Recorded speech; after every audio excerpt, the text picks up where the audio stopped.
ఈరోజు వీళ్ళు తీసుకునేటువంటి సన్నబియ్యము ఇతర రాష్ట్రాలకు అక్రమంగా ఎగుమతి చేస్తూ ఉన్నారు.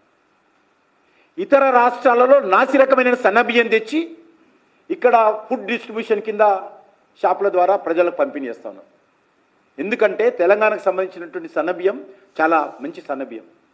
అక్కడ కూడా మోసమే జరుగుతూ ఉంది. ఎవరి ఆశీస్సులతో జరుగుతుందో చెప్పాలి. ఈరోజు మన రాష్ట్రంలో ఉత్పత్తి అవుతున్నటువంటి సన్నబియ్యము ఇతర రాష్ట్రాలకు ఎక్కువ ధరకు పంపిణీ చేసి ఎగుమతి చేసి తక్కువ ధరకు వచ్చేటువంటి సన్నబియ్యం తీసుకొచ్చి ఇక్కడ ఉన్నటువంటి సివిల్ సప్లైస్ షాపుల ద్వారా పేద ప్రజలకు అందిస్తూ ఉన్నారు. అది కూడా మోసమే.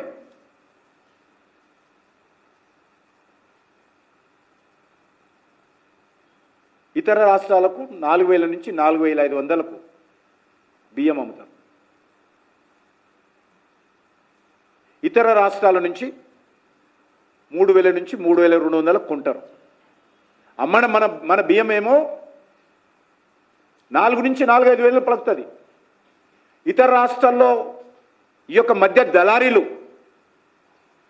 కొనుగోలు చేస్తున్నటువంటి బియ్యం ఏమో 3 నుంచి 3,200. ఇంత నిస్సిగ్గుగా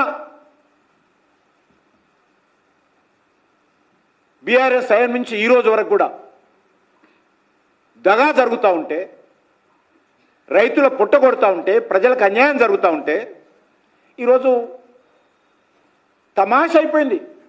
మాటకు ముందు కేంద్ర ప్రభుత్వము, మాటకు ముందు నరేంద్ర మోడీ, మాటకు ముందు బీజేపీ, మాటకు ముందు బీజేపీ ఎంపీలు,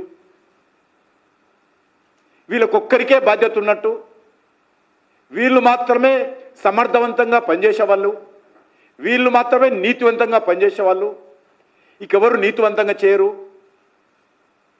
అనే విధంగా ఈరోజు వ్యవహరిస్తూ ఉన్నారు.